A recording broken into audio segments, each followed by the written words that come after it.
नमस्कार, मैं रवीश कुमार। आपका अंदाजा सही है कि क्या कहने जा रहा हूं, लेकिन गुजारिश है कि जो भी कह रहा हूं उसे धीरज के साथ सुनिएगा। बेटी विदा होती है तो वो दूर तक पीछे मुड़कर मायके को देखती रहती है। मैं इसी स्थिति में हूं।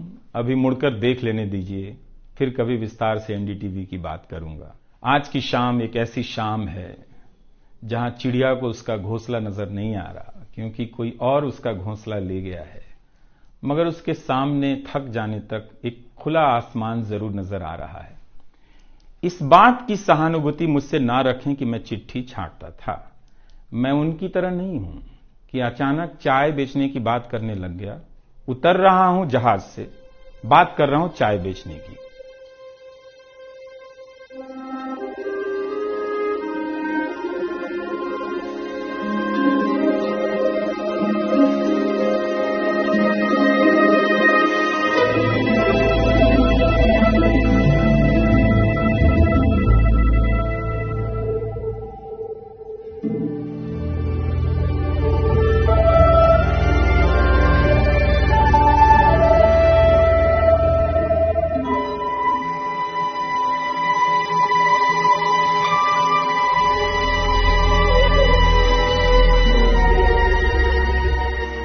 नमस्कार, मैं रवीश कुमार। आपका अंदाजा सही है कि क्या कहने जा रहा हूं, लेकिन गुजारिश है कि जो भी कह रहा हूं उसे धीरज के साथ सुनिएगा। भारत की पत्रकारिता में स्वर्ण युग तो कभी था भी नहीं, लेकिन आज के दौर की तरह भस्म युग भी नहीं था। भस्म युग से मेरा मतलब है जहां इस पेशे की हर अच्छी बात तेज गति से भस्म की जा रही हो। यह दिन भी आना ही था। इस देश में अलग अलग नाम वाले अनेक चैनल हो गए हैं, मगर सब हैं तो गोदी मीडिया ही। उसका परिवेश, उसका इकोसिस्टम, पत्रकारिता का और माहौल सब खत्म कर दिया गया है। मगर पत्रकारिता करने और कराने का दावा भी सब कर रहे हैं। खासकर वो भी कर रहे हैं जो उसी सत्ता का हिस्सा माने जाते हैं, उसी के रूप में देखे जाते हैं, जिसकी ताकत से हर दिन पत्रकारिता इस देश में कुचली जा रही है। जब वो कहे कि वो उच्च स्तरीय पत्रकारिता करना चाहता है, तब ऐसा दावा करने वालों को जरा संदेह की निगाह से देखिए। गोदी मीडिया और सरकार भी पत्रकारिता का अपना मतलब आपके ऊपर थोपना चाहती है। अगर इसका मतलब किसी भी रूप में वही है, तब आप एक बार फिर से झांसे में आने वाले हैं। बेटी विदा होती है तो वो दूर तक पीछे मुड़कर मायके को देखती रहती है।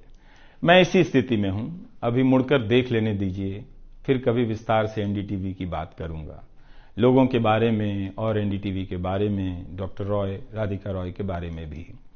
मैं कई लोगों की प्रतिक्रियाएं पढ़ रहा था। बहुत सी बातें तो मुझे आज ही पता चली। हैरानी हुई कि हर किसी के पास एनडीटीवी का एक अलग ही किस्सा है। वाकई उन 27 वर्षों के बारे में ठहर कर और संभल कर बात करने की जरूरत है। एनडीटीवी ने एक चीज सिखाई कि टीवी में और टीवी का एक ही मतलब होता है, टीम। एंकरों के स्टार बनाए जाने के बाद यह धारणा टूट गई, मगर आज भी टीवी के बुनियाद में यही है कि जितनी अच्छी टीम होगी उतना अच्छा काम होगा। अभी इस बात को यहीं रहने देता हूं, कभी किसी और वक्त के लिए, तब जब आप भावुक ना हों, तब जब मैं भावुक ना हूं कि एनडीटीवी छूट रहा है। आज की शाम एक ऐसी शाम है जहां चिड़िया को उसका घोंसला नजर नहीं आ रहा, क्योंकि कोई और उसका घोंसला ले गया है। मगर उसके सामने थक जाने तक एक खुला आसमान जरूर नजर आ रहा है।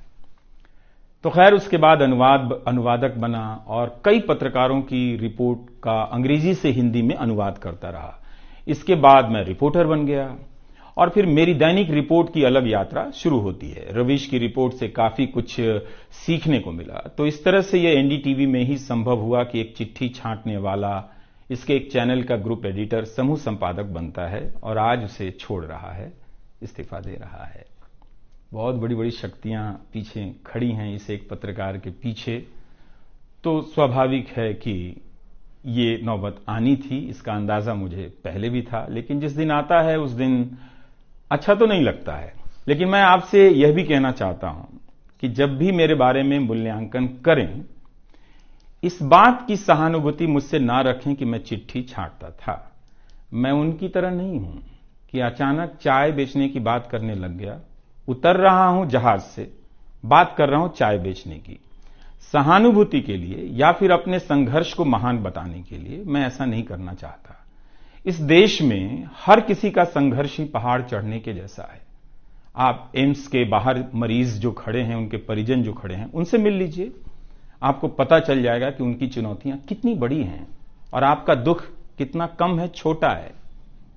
लेकिन आज के दिन मैं आप सभी के बीच दर्शकों की बात करना चाहता हूं। इस दौर में कुर्सी पर बैठे किरदारों को टूटते हुए देखा, सबने देखा।